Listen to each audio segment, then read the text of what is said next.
नमस्कार साथियों, स्वागत है हमारे YouTube चैनल अनमोल क्लासेस पर। साथियों, आज हम लोग बाबूराम सक्सेना व्याकरण प्रवेश का, जो कि TGT में लगा हुआ ग्रंथ है। साथियों, उसमें सबसे पहले हम लोग प्राक कथन पर बात करेंगे और ये पहली क्लास होगी प्राक कथन की। साथियों, हमने इसको वन लाइन बनाया है। वन लाइनर से हम लोग चर्चा करेंगे, तो चलिए स्टार्ट करते हैं।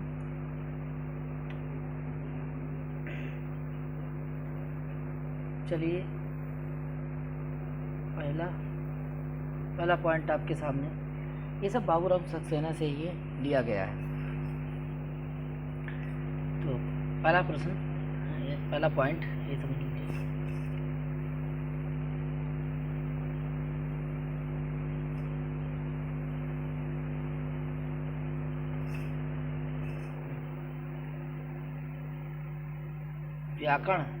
व्याकरण शास्त्र का जितना विस्तृत और सूक्ष्म अध्ययन संस्कृत भाषा में हुआ है, उतना अन्य किसी भाषा में नहीं हुआ है। चाहे व्याकरण आपका हिंदी का हो या आपका अंग्रेजी का हो, तमिल का हो, तेलुगु का हो, लेकिन संस्कृत भाषा में जितना विस्तृत और सूक्ष्म अध्ययन हुआ है, उतना अन्य किसी भाषा में नहीं हुआ है। साथियों, दूसरा पॉइंट है व्याकरण को सांग वेद का मुख बताया गया है। व्याकरण को जो है वो सांग वेद का क्या बताया गया, मुख बताया गया है। 3 नंबर पॉइंट, उच्चारण पर विचार करने वाले वेदांग शिक्षा के प्रतिपादन के लिए प्रातिशाख्यों की रचना हुई है। प्रातिशाख्य इनकी क्या हुई, रचना हुई है। नेक्स्ट पॉइंट, वेदांगों की संख्या कितनी होती है? साथियों, 6 होती है। एक पॉइंट और है, वेदांगों का सर्वप्रथम उल्लेख कहाँ हुआ था? तो ये आपका मुंडको उपनिषद में सबसे पहले वेदांगों का उल्लेख मिलता है। तो षड वेदांग कौन कौन से, जरा देख लीजिए। सबसे पहले देखिए क्या है, छंद है। छंद को कहते हैं पाद। दूसरा है कल्प, जैसे हाथ, ज्योतिष नयन, निरुक्त श्रोत्र कान, शिक्षा क्या है, घ्राण मीन नासिका, और व्याकरण क्या है, मुख। आगे इसको थोड़ा और डिटेल में देखिए जो छंद है, छंद की आचार्य कौन है, पिंगल। और छंद के लिए क्या कहा गया है, छंद षड वेदांग में छंद के लिए क्या कहा है, पाद माने पैर, और कल्प क्या होता है, हस्त यानी हाथ। ठीक है। ज्योतिष के आचार्य कौन है, लगत। चक्षु मीन्स नेत्र। निरुक्त क्या है, निरुक्त के लेखक कौन है, यास्क। और निरुक्त के स्रोत मीन्स होता है काम।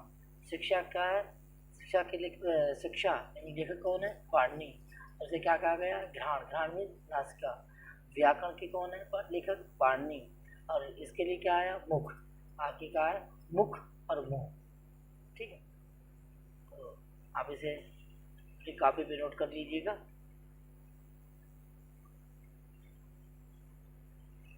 इस क्लास में आज पूरा प्राक कथन होगा, बने रहिएगा आप सभी साथियों।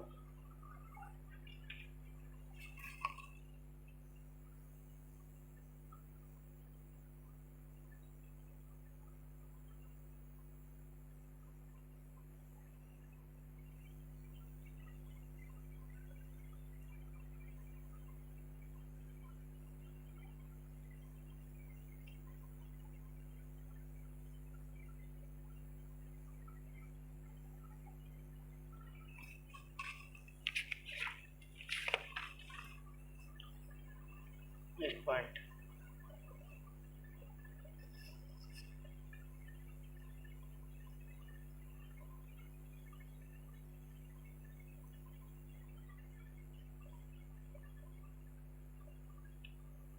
उच्चारण शास्त्र किस वेदांग को कहा जाता है? उच्चारण शास्त्र किस वेदांग को कहा जाता है? साथ ही उसका जवाब होगा शिक्षा को कहा जाता है।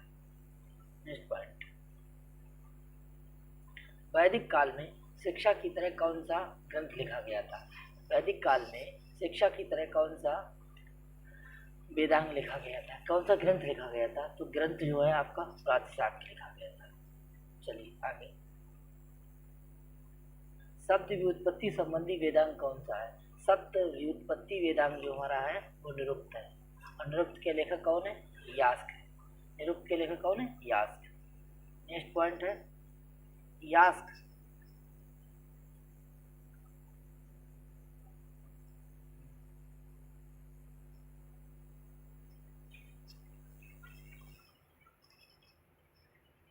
यास्क ने सर्वप्रथम शब्दों के कितने प्रकार बताए हैं? 4। कितने बताए हैं? 4। यास्क द्वारा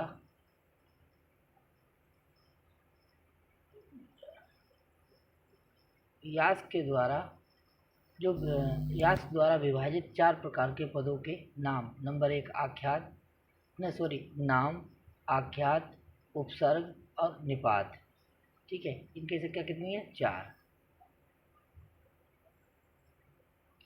ठीक है। नाम की परिभाषा सत्व प्रधानानि नामानि। आगे फिर आख्यात क्या होता है? आख्यात की क्रिया यानी भाव प्रधानम आख्यातम। आगे है,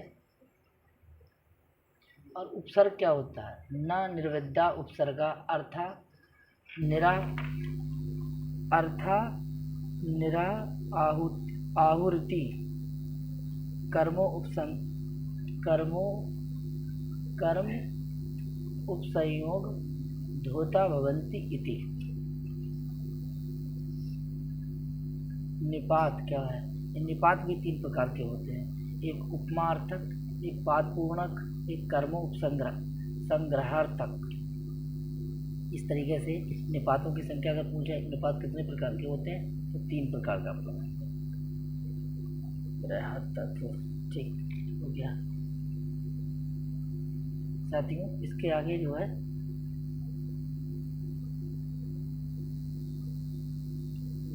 आगे पीछे लगा दिया गया है।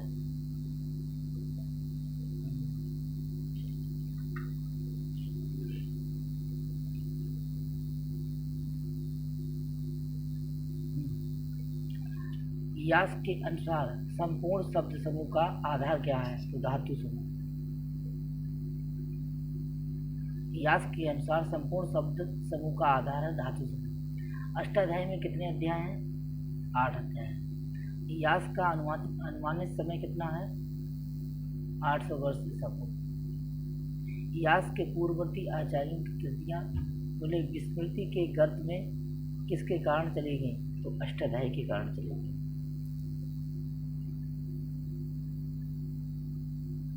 पाणिनि के पूर्ववर्ती आचार्य कौन कौन से?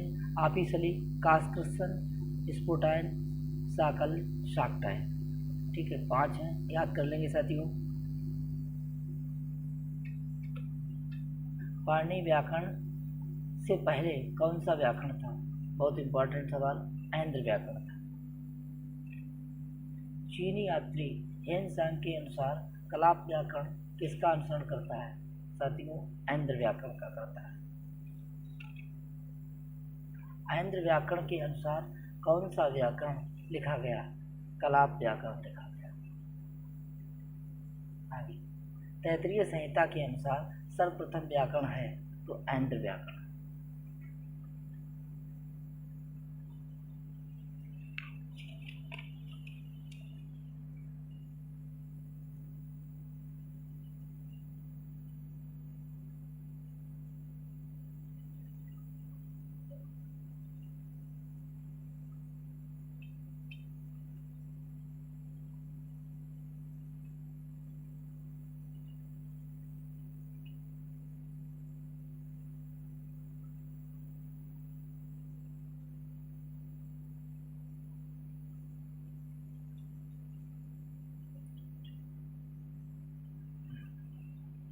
तोल्काप्पियम किस भाषा का व्याकरण है?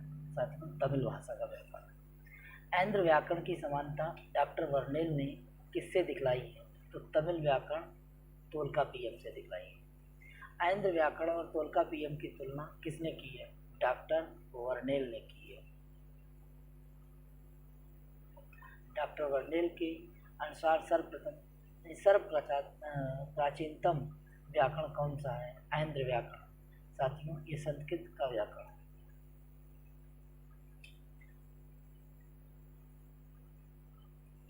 कातंत्र तथा अन्य व्याकरणों की रचना किसके आधार पर हुई है? तो आपके ऐन्द्र व्याकरण के आधार पर। वररुचि और ब्याडी किस संप्रदाय के आचार्य थे? ये भी ऐन्द्र संप्रदाय के थे। व्याकरण क्या है? एक संप्रदाय है, नोट करें। ब्याडी की रचना क्या है? संग्रह है। साथियों, ब्याडी कृत संग्रह में कितने श्लोक हैं? 1,00,000 श्लोक हैं, नोट कर लेंगे। वासुदेव शरण अग्रवाल ने पाणिनि का समय माना है 500 वर्ष ईसा पूर्व से 400 वर्ष ईसा पूर्व के मध्य माना है। इसको भी नोट करेंगे।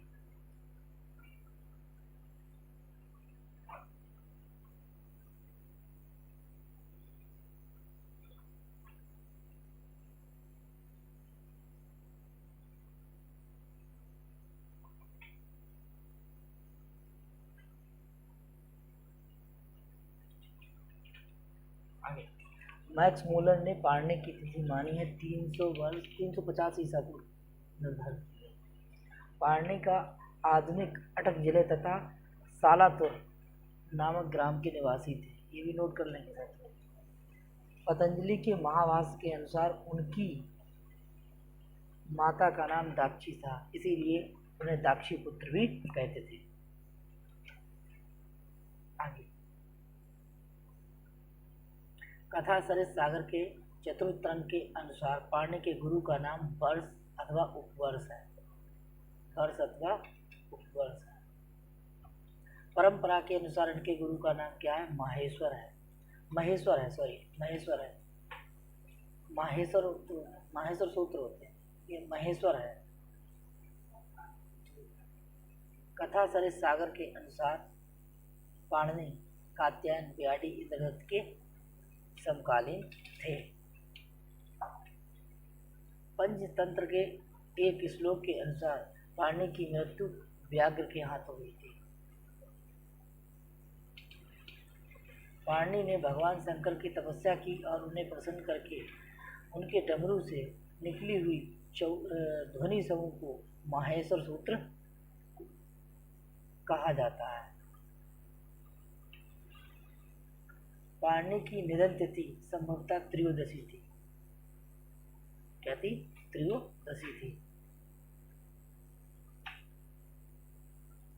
वैयाकरण विद्वान त्रयोदशी को आज भी अध्ययन अध्यापन नहीं कराते हैं। वैयाकरण जैसे जो विद्वान लोग हैं वो त्रयोदशी के दिन आज भी अध्ययन अध्यापन नहीं कराते हैं। पाणिनि की अष्टाध्यायी में लगभग 4000 सूत्र। ठीक है साथियों, आगे ये पेज क्रम से नहीं लगाए हैं, इसी वजह से दिक्कत हो रही है।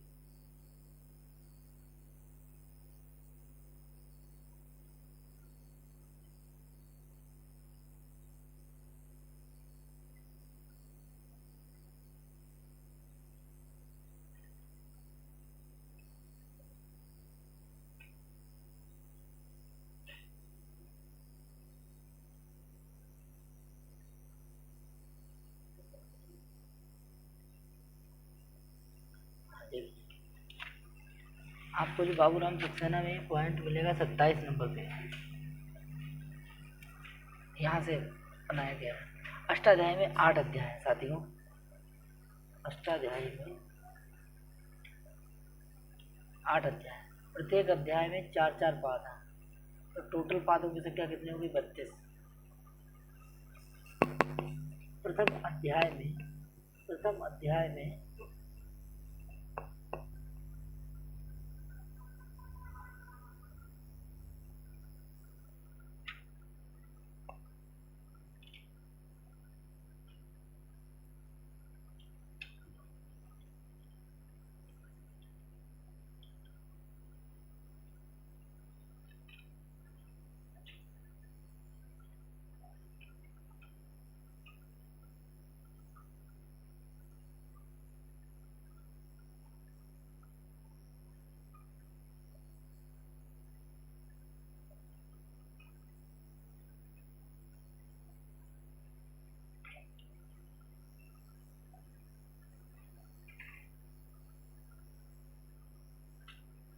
अष्टाध्यायी में 8 अध्याय हैं। प्रत्येक अध्याय में 4-4 पाद हैं।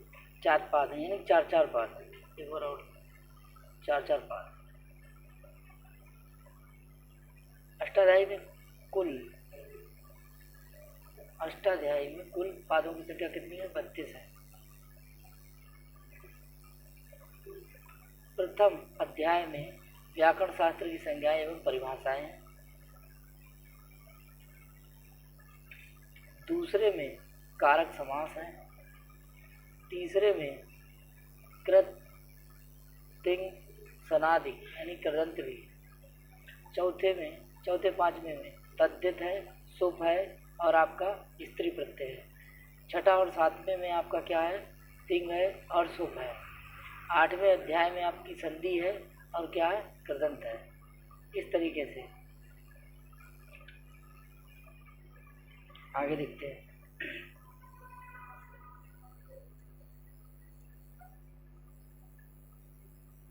देखिए, संक्षेपीकरण के लिए 6 साधन बताए। नंबर 1 प्रत्याहार, नंबर 2 अनुबंध, नंबर 3 गण, नंबर 4 संज्ञाएं जैसे गा संज्ञा, सट संज्ञा, स्लू, लुक, टी, भू, प्रवृत्ति, और फिर बाद में 5 नंबर पे अनुवृत्ति, और 6 नंबर पे बताया गया है कि जगह जगह कई सूत्रों के होने वाले स्थानों के लिए पूर्वादृश्य सादृश्य नियमों की परिभाषाओं की स्थापना। तो इस तरीके से संक्षेपीकरण के कितने साधन बताए हैं? 6। देख लीजिए, आप अगर इनकी ट्रिक देखें तो लिखा है पगड़ी सजाई। क्या है? पगड़ी सजाई। सबसे पहले क्या है? पा से क्या हो गया आपका? प्रत्याहार। आ से क्या हो गया? अनुबंध। गा से क्या हो गया? गण। सा से क्या हो गया? संज्ञाएं। आ से क्या हो गया? अनुबंध। और जा से क्या होगा? जगह जगह पर कई सूत्रों के लागू होने वाले स्थानों के लिए पूर्वादृश्य सादृश्य नियमों की स्थापना। इस तरीके से ये आपके जो है अनुबंध, जो संक्षेपीकरण के जो 6 साधन हैं वो साथियों याद कर लेंगे। ये हमने ट्रिक भी दे दी आपने, पगड़ी सजाई, नोट कर लेंगे। महेश्वर सूत्रों की संख्या बहुत सरल सवाल है, लेकिन परीक्षा में आ जाता है। कितने लगाएंगे आप लोग? 14 लगा देंगे। कितने? 14। कौन कौन से जरा देख लेंगे। देखिए, आ ई उ रा 1, रिर लिर का 2, ए ओ गा, आए औ चा,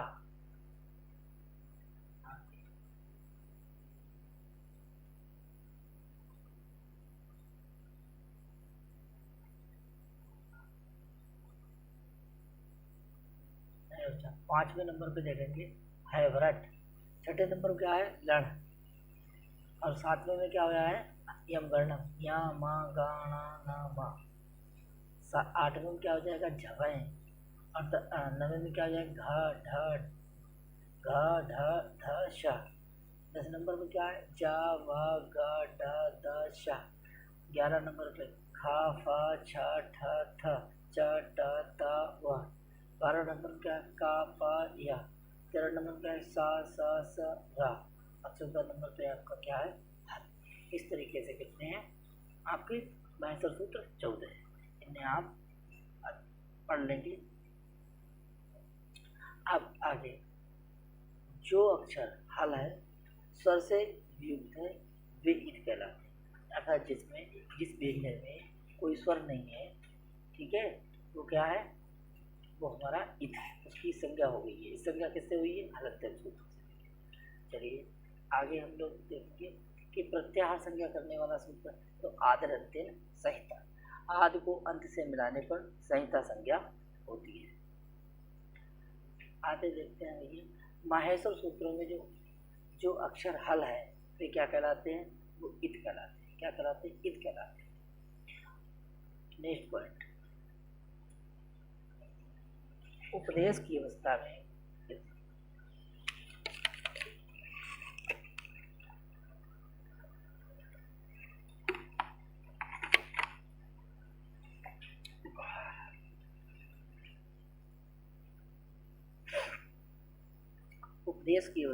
अंतिम हल वर्ण की संज्ञा करने वाला सूत्र साथ में लगाएंगे हलंत्यम। आगे, धातु प्रत्यय आगम उपदेश आदि के मूल में स्थित अनुनासिक स्वर की इस संज्ञा कौन करता है, किस सूत्र से होती है? तो उपदेशीय अनुनासिक इस सूत्र से होती है। नोट कर लेंगे साथियों। आगे इसकी क्या है?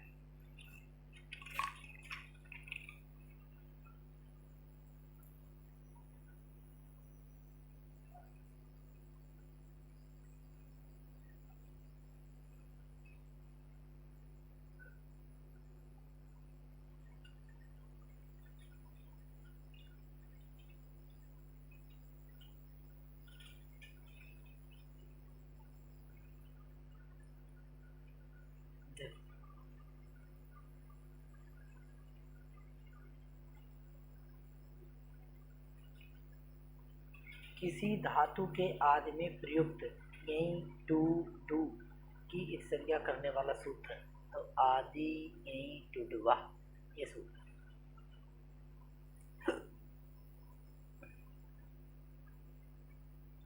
किसी प्रत्यय के आदि में आने वाला सा की संज्ञा करने वाला सूत्र क्या हो जाएगा आपका? सा प्रत्यय। और उदाहरण क्या हो जाएगा? देखिए, जैसे शगुन, शकन, इसको भी नोट कर लेंगे। किसी प्रत्यय के आदि में आने वाले चवर्ग और टवर्ग की संज्ञा करने वाला सूत्र क्या हो जाता है हमारा? चुटू हो जाता है। जैसे रड़ाबुल प्रत्यय में तो अणा आपको दिखाई देगा, इसकी संज्ञा किससे हुई है? इसकी चुटू से हुई है। तद्धित से भिन्न अन्य प्रत्ययों की आदि में आने वाले ला, सा और कवर की संज्ञा किस सूत्र से होती है? तो आपका आ जाएगा लसकु तद्धिति। लसकु तद्धिति। लेकिन साथ में प्रत्यय लच, और लच जो प्रत्यय है तो कहाँ का है? तद्धित का है। लच प्रत्यय कहाँ का है? तद्धित का है। इस संज्ञा करने वाले कितने सूत्र बताए हैं? इस संज्ञा करने वाले सूत्र जो है वो 6 हैं साथियों। इस संज्ञा करने वाले सूत्र कौन कौन से? 6। एक नंबर है उपदेशीय अनुनासिक, हलंत्यम, सा प्रत्यय, आदि यही टुडुआ 4, चुटू 5 और लसकु तद्धिति 6। इस तरीके से इस संज्ञा करने वाले सूत्र कितने हुए? 6। व्यंजनों की संज्ञा करने वाले सूत्र कितने हैं? 5। और स्वरों की संज्ञा करने वाला सूत्र है 1। ऐसा प्रश्न आया हुआ है। जो उपदेशोवचननासिक है वो स्वर की संज्ञा करता है, और जो बचे हुए 5 जो हैं वो व्यंजनों की संज्ञा करते हैं। नोट कर लेंगे आगे।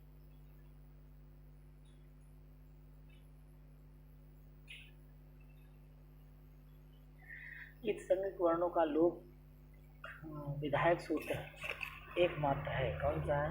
रसलोप, यानी कि ये विधि सूत्र है, और यही जिनकी संज्ञा हो जाती है उसका लोप करता है। अनुबंध प्राय तद्धित गुण आगम आदेश उदात्त आदि स्वर प्रवृत्ति प्रक्रियाओं में स्वर प्रवृत्ति प्रक्रियाओं के निमित्त बनते हैं। क्या बनते हैं? निमित्त बनते हैं। आगे देखेंगे।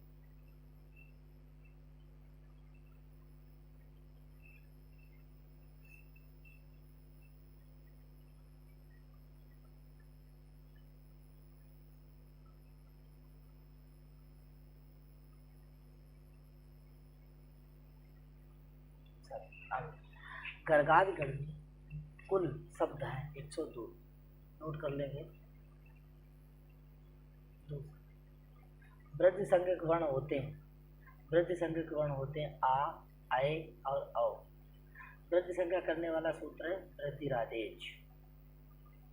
वृद्धि संज्ञक वर्णों की संख्या कितनी है साथियों? 3। आ, आए, औ, ये वृद्धि से हो गया। आगे देखिए, अब आता है कि वृद्धि संधि विधायक सूत्र है। ये तो संज्ञा कर, यानी संज्ञा करने वाला वृद्धि संधि अगर विधायक आ जाए तो वृद्धि रेची। ठीक है, जल्दबाजी में यहाँ पे गलती कर देते हैं लोग। आगे देखिए, गुण संज्ञा करने वाला सूत्र अधिक गुणा।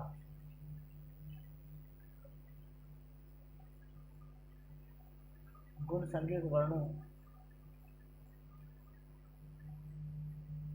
गुण संज्ञक वर्णों की संख्या कितनी होती है? 3 होती है। कौन कौन से 3 वर्ण होते हैं? गुण संज्ञक वर्ण होते हैं आ, छोटा आ, ए, ऐसे आ, ए, आगे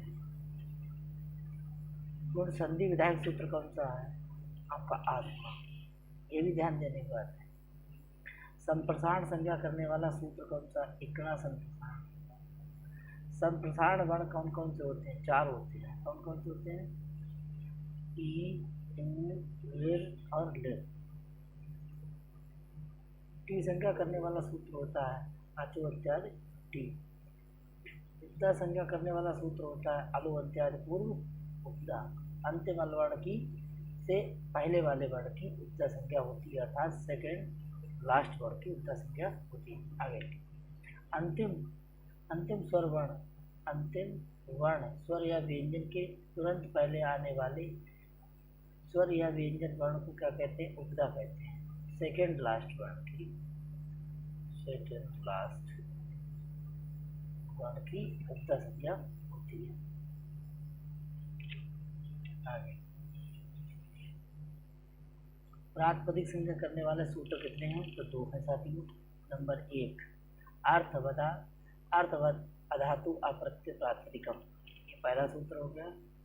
और साथियों आपका पहला हो गया। दूसरा होगा तद्धित समासास। पद संज्ञा करने वाले कितने सूत्र होते हैं, तो 4 होते हैं, नोट कर लेंगे।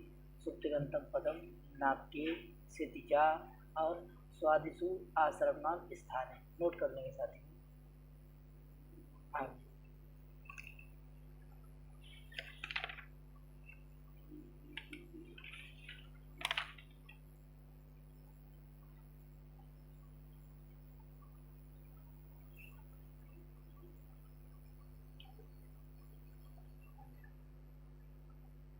देखिए, अंग संज्ञा करने वाला सूत्र है यस्मात् प्रत्यय विधि तदादि प्रत्यय अंगम, ये सूत्र होता है, नोट कर लेंगे। ठीक है। आगे भा संज्ञा करने वाला सूत्र कौन सा है, ये चिभम है। भू संज्ञा करने वाला सूत्र दा धा ध्वा दाप, ये सूत्र होता है, आगे नोट करेंगे। दाप और दैव को छोड़ करके दा और धा स्वरूप वाली धातुओं की भू संज्ञा होती है, नोट कर लेंगे भैया। आगे गा संज्ञा करने वाला सूत्र कौन सा होता है साथियों, वो तरप तंपो घा। आगे तरप और तबक प्रत्ययों की कौन संज्ञा होती है, घा संज्ञा होती है। विभाषा करने वाला सूत्र कौन सा है, नवेति विभाषा।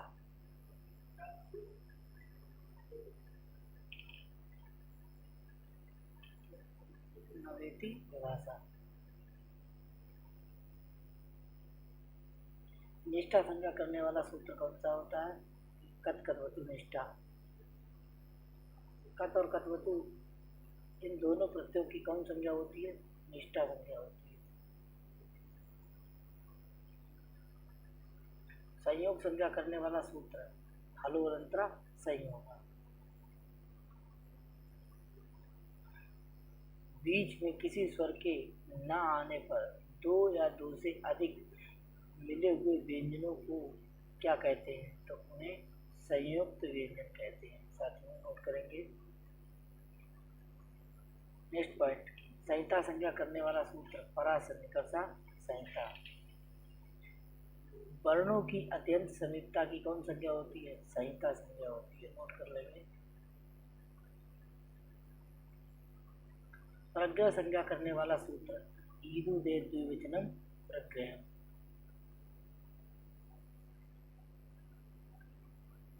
ईकारांत उकारांत एकारांत द्विवचन सुबंत और तिगंत पद की कौन संज्ञा होती है, तो साथियों इसकी होती है आपकी प्रग्रह संज्ञा। कौन होती है, प्रग्रह संज्ञा। सार्व धातु संज्ञा करने वाला सूत्र है तिंग से सार्व धातु। ऐसी प्रश्न आएगा, टेंशन नहीं लेने का। आर धातु संज्ञा करने वाला सूत्र आर धातु शेषा। सार्व धातु के अतिरिक्त प्रत्यय होते हैं आर धातु। सत संज्ञा करने वाला सूत्र होता है साथियों तव सत, अलग अलग तव सत।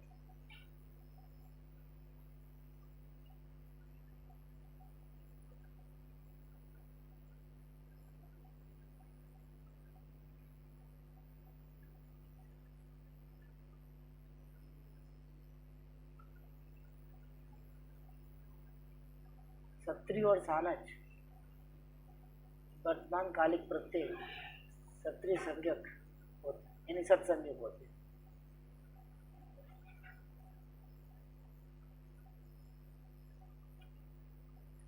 सत्री और सानच जो वर्तमान कालिक प्रत्यय होते हैं उनकी कौन संज्ञा होती है? उनकी संज्ञा सत्संज्ञा होती है।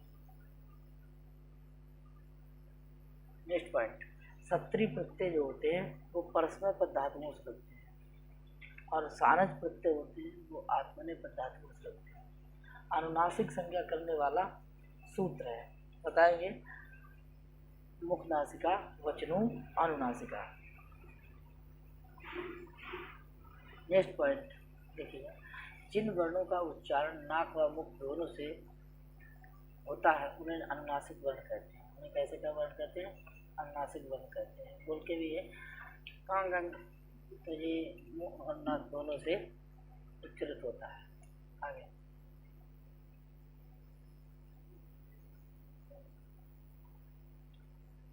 वर्गों के पंचमा अक्षर या मा गा णा ना ये आपके अनुनासिक वर्ण हो जाते हैं, जिसका उच्चारण मुख व नाक दोनों से होता है, जिसमें नाक सहायक होती है। सवर्ण संज्ञा करने वाला सूत्र कौन सा होता है? तुल्यास से प्रयत्न सवर्ण। ठीक है, ये पाणिनि के अनुसार है।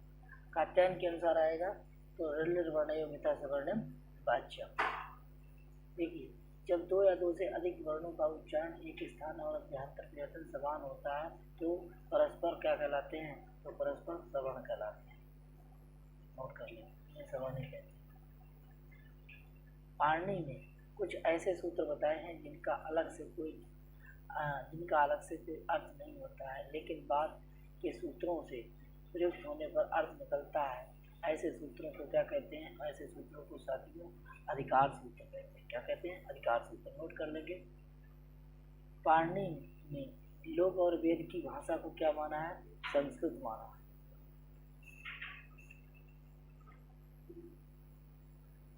नेक्स्ट पॉइंट,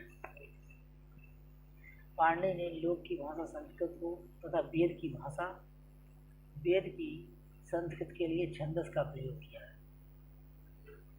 एक बार फिर समझेंगे। पाणिनि ने लोक की संस्कृत को भाषा तथा वेद की संस्कृत के लिए छंदस का प्रयोग किया है। साथियों, इसके आगे हम लोग कात्यायन से बनने वाले प्रश्न पढ़ेंगे। कात्यायन पाणिनि के लगभग 1250 सूत्रों पर आलोचनात्मक दृष्टि से कात्यायन ने 4000 वार्तिकों की रचना की। कितने वार्तिकों की? 4000 वार्तिकों की रचना की। 700 से अधिक सूत्रों को उन्होंने बिना कोई उनमें दोष दिखाए सुंदर व्याख्या कर दी। यानी उनमें कोई दोष नहीं दिखाया और उन्होंने सीधे सीधे व्याख्या कर दी। 700 से अधिक सूत्रों के।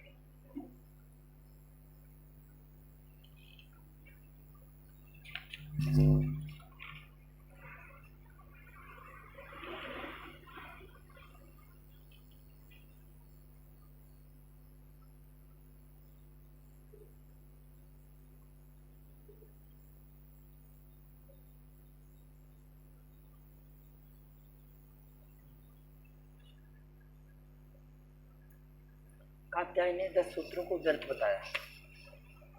लगभग 540 सूत्रों में कात्यायन जी ने परिवर्तन कर दिया।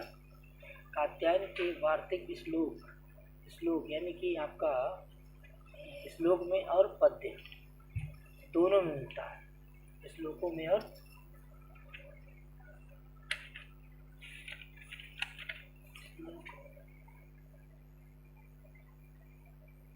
पद्य की जगह पे साथियों गद्य होगा, ये सही नहीं लिखा होगा। गद्य दोनों में होता है। उनके वार्तिक गद्य और पद्य ऐसे लिख लीजिए, गद्य और पद्य, यानी श्लोक और गद्य दोनों में मिलते हैं। कात्यायन कहाँ के थे? तो दक्षिण के थे, इसीलिए दाक्षिणात्य। कात्यायन वाजसनेयी प्रातिशाख्य के प्रणेता थे। ये बहुत बढ़िया सवाल है, नोट कर लेंगे। कात्यायन को वररुचि के नाम से जाना जाता है। ये कह लीजिए उपनाम। कात्यायन का समय 400 वर्ष ईसा पूर्व और 300 ईसा पूर्व के बीच माना जाता है। 400 से 300 के ईसा पूर्व के बीच माना जाता है। कार्तिक कात्यायन क्या थे? ये वार्तिक कार थे। पाणिनि, कात्यायन और पतंजलि को मुनित्रय या त्रिमुनि माना जाता है। मुनित्रय या त्रिमुनि माना जाता है। पतंजलि, चलिए हम लोग अब त्रिमुनि में पतंजलि को पढ़ेंगे। पतंजलि देखिए, पतंजलि इनका समय 2री शताब्दी ईसा पूर्व माना जाता है। 2री शताब्दी ईसा पूर्व माना जाता है। पुष्पमित्र शुंग राजा के समय पतंजलि विराजमान थे। पुष्पमित्र के समय मिंडेर मिलिंद ने अयोध्या और मध्यमिका पर आक्रमण किया था। पतंजलि गोनार्द यानी गोंडा यूपी के निवासी थे। उनकी माता का नाम गोणिका था। माता का नाम क्या था? गोणिका था। पतंजलि के महावास के रूप में एक अपूर्व रचना की इसके जोड़ का संस्कृत में और कोई भी ग्रंथ नहीं है। महावास उनकी ये ग्रंथ है। इसमें 84 आहनिक है। पतंजलि की शैली की प्रभा की बराबरी केवल श्री शंकराचार्य का शारीरिक भाष से ही करता है।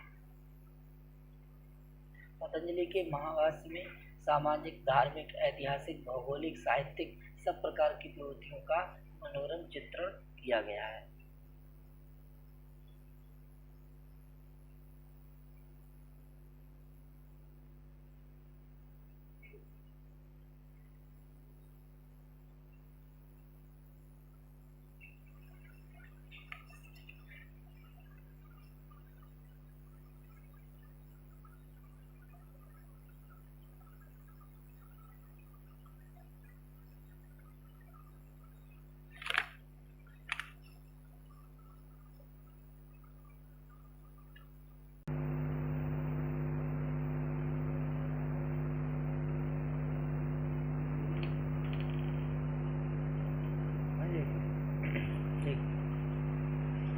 पतंजलि की रचनाएं योग सूत्र है, महानंद काव्य और महावास्य।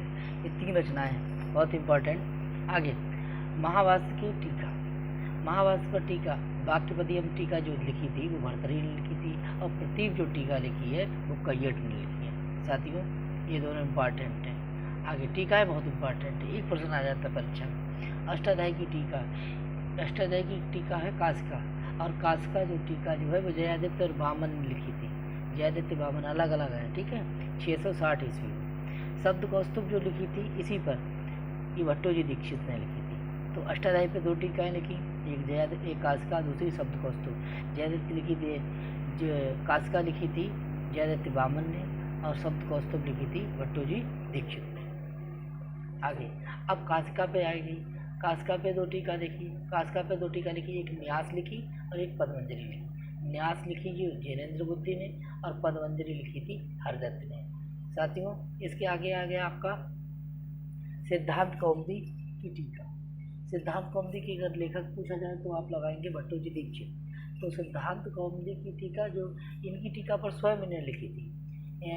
सिद्धांत कौमुदी के लेखक भी भट्टोजी दीक्षित हैं, और इनने अपनी ही सिद्धांत कौमुदी पर टीका लिख दी है द्रोण मनोरमा। ये भी भट्टोजी दीक्षित ने ही लिखी है। सिद्धांत कौमुदी भट्टोजी दीक्षित की रचना है, 1930 में लिखी गई थी, ये भी नोट कर लें।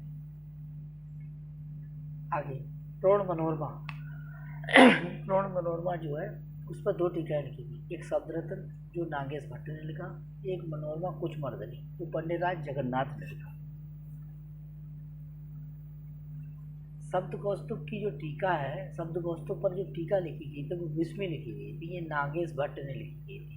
देखिए भैया नागेश यानी नागेश भट्ट, तो नाग में क्या होता है? विष होता है। तो पूछा जाए विस्मी टीका के लेखक कौन है, तो आप बताएंगे नागेश। नागेश को जानते होंगे आप। आगे अब आया आपका वरदराज की रचना है। भद्राज की रचना, पहली रचना का है लघु सिद्धांत कौमुदी, सार सिद्धांत कौमुदी, मध्य सिद्धांत कौमुदी और ग्रीवाण सिद्धांत कौमुदी। ये थी आपकी 4 रचनाएं। एक ऋजु सिद्धांत कौमुदी भी है। आगे देखिए,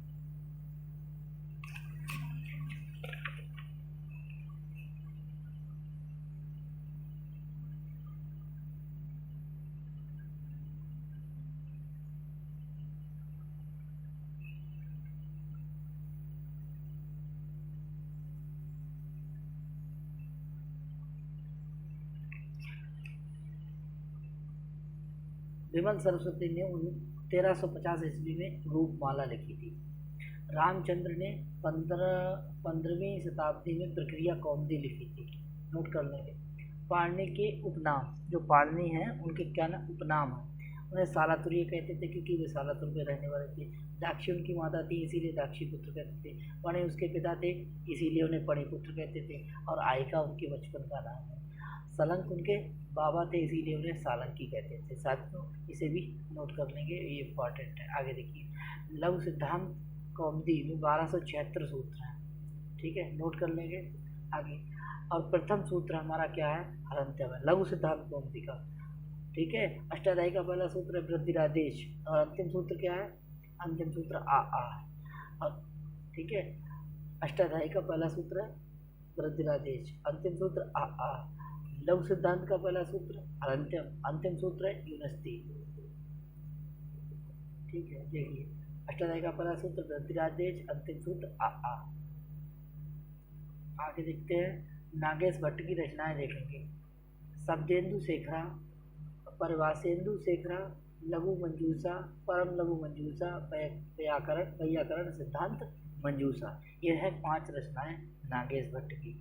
इन्हें मत भूल जाना भैया नागेश को। आगे देखेंगे, रूपमाला। रूपमाला किसकी है, विमल सरस्वती की है। प्रक्रिया कौमुदी किसकी है, रामचंद्र की है। मुक्तबोध किसकी है, भूपदेव की है। कातंत्र किसका है, सर्व वर्मा का है। व्याकरण भूषण किसका है, कांड भट्ट का है। और चांद्र व्याकरण किसका है, चंद्रभूमि का है। और महाभाष्य आपका भर्तृहरि का है। भर्तृहरि का है। ये था आपका आज का सेशन। हम लोगों ने पढ़ा प्राक कथन, और प्राक कथन के हम लोगों ने बिंदुवार अध्ययन कर लिया है। साथियों इसके आगे हम लोग कल चर्चा करेंगे वर्ण विचार पर। तो आज के लिए बस इतना ही, फिर मिलते हैं कल। अच्छा लगा हो तो हमारे चैनल को सब्सक्राइब करिए, लाइक करिए और शेयर करिए। ठीक है, धन्यवाद मित्रों, नमस्कार।